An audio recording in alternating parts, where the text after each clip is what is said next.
Livro de Atos dos Apóstolos, capítulo 5. Ananias e Safira. Havia, porém, um homem chamado Ananias, que com sua esposa Safira vendeu uma propriedade. Levou apenas parte do dinheiro aos apóstolos, mas com a aprovação da esposa, afirmou que aquele era o valor total e ficou com o resto. Então Pedro disse: Ananias, por que você deixou Satanás encher seu coração? Você mentiu para o Espírito Santo quando guardou parte do dinheiro para si. A propriedade era sua para vender ou não, como quisesse. E depois de vendê-la, o dinheiro também era seu, para entregar ou não. Como pôde fazer uma coisa dessas? Você não mentiu para nós, mas para Deus. Assim que Ananias ouviu essas palavras, caiu no chão e morreu. Um grande temor se apoderou de todos que souberam o que havia acontecido. Então, alguns jovens se levantaram, envolveram o corpo num lençol e o levaram para fora, e depois o sepultaram. Cerca de 3 horas depois, sua esposa entrou sem saber o que havia acontecido. Pedro lhe perguntou: foi esse o valor que você e seu marido receberam pelo terreno? Ela respondeu: sim, foi esse o valor.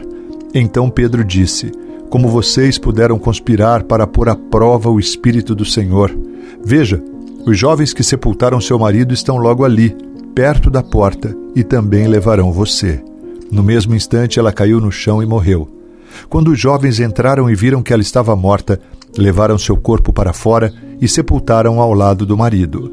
Um grande temor se apoderou de toda a igreja e de todos que souberam deste acontecimento.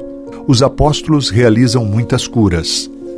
Os apóstolos realizavam muitos sinais e maravilhas entre o povo. Todos se reuniam regularmente no templo, na parte conhecida como Pórtico de Salomão. Quando se reuniam ali, ninguém mais tinha coragem de juntar-se a eles, embora o povo os tivesse em alta consideração. Cada vez mais pessoas, multidões de homens e mulheres, criam no Senhor. Como resultado, o povo levava os doentes às ruas em camas e macas para que a sombra de Pedro cobrisse algum deles enquanto ele passava.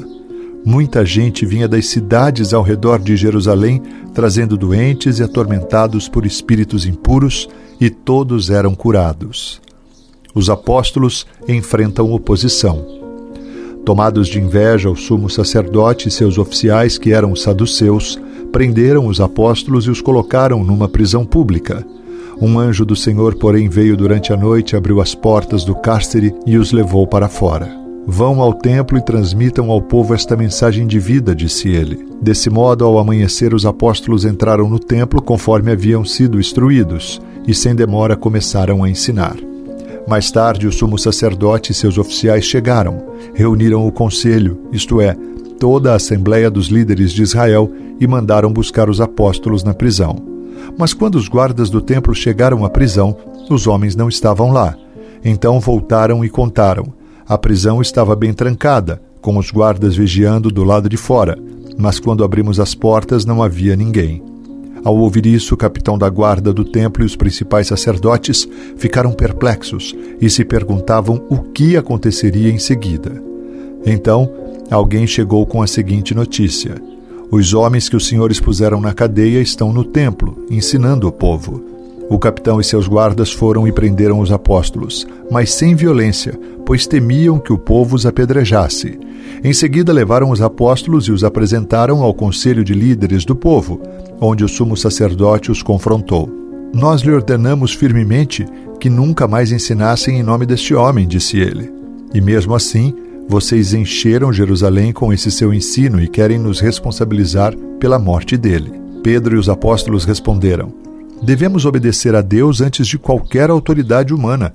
O Deus de nossos antepassados ressuscitou Jesus dos mortos depois que os senhores o mataram, pendurando-o numa cruz. Deus o colocou no lugar de honra à sua direita, como príncipe e salvador, para que o povo de Israel se arrependesse de seus pecados e fosse perdoado. Somos testemunhas dessas coisas, e assim é também o Espírito Santo, que Deus dá àqueles que lhe obedecem. Quando ouviram isso, os membros do conselho se enfureceram e decidiram matá-los. Um deles, porém, um fariseu chamado Gamaliel, especialista na lei e respeitado por todo o povo, levantou-se e ordenou que eles fossem retirados da sala do conselho por um momento. Em seguida disse aos demais: Israelitas, Cuidado com o que planejam fazer a esses homens. Algum tempo atrás, surgiu um certo Teudas, que afirmava ser alguém importante. Umas 400 pessoas se juntaram a ele, mas foi morto e seus seguidores se dispersaram, e o movimento deu em nada. Depois dele, na época do censo, apareceu Judas da Galileia, que fez muitos seguidores. Ele também foi morto e seu grupo se dispersou. Portanto, meu conselho é que deixem esses homens em paz e os soltem. Se o que planejam fazer é meramente humano, logo serão frustrados. Mas se é de Deus, vocês não serão capazes de impedi-los. Pode até acontecer de vocês acabarem lutando contra Deus. Os demais membros aceitaram o conselho de Gamaliel, chamaram os apóstolos e mandaram açoitá-los. Depois ordenaram que nunca mais falassem em nome de Jesus, e por fim os soltaram. Quando os apóstolos saíram da reunião do conselho, estavam alegres, porque Deus os havia considerado dignos de sofrer humilhação pelo nome de Jesus. E todos os dias no templo e de casa em casa continuavam a ensinar e a anunciar que Jesus é o Cristo.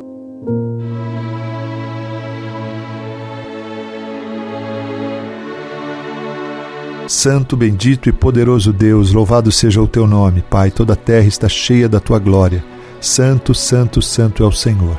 Obrigado, Pai, por tua palavra que traz instrução, conhecimento, a tua palavra que traz direção às nossas vidas. Somos tão gratos a ti, Pai, por tua palavra que fala de maneira tão especial ao nosso coração. Somos gratos a ti pela salvação que há em Cristo Jesus, Pai. Te louvamos e te bendizemos, Pai, porque só o Senhor é santo, santo e santo.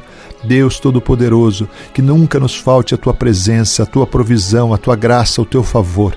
Somos totalmente dependentes de Ti, amado Deus. Pai, nós queremos orar em nome do Senhor Jesus, nome que é poderoso, nome que está acima de todo nome, no céu, na terra e debaixo da terra. Amém e amém. Graças a Deus.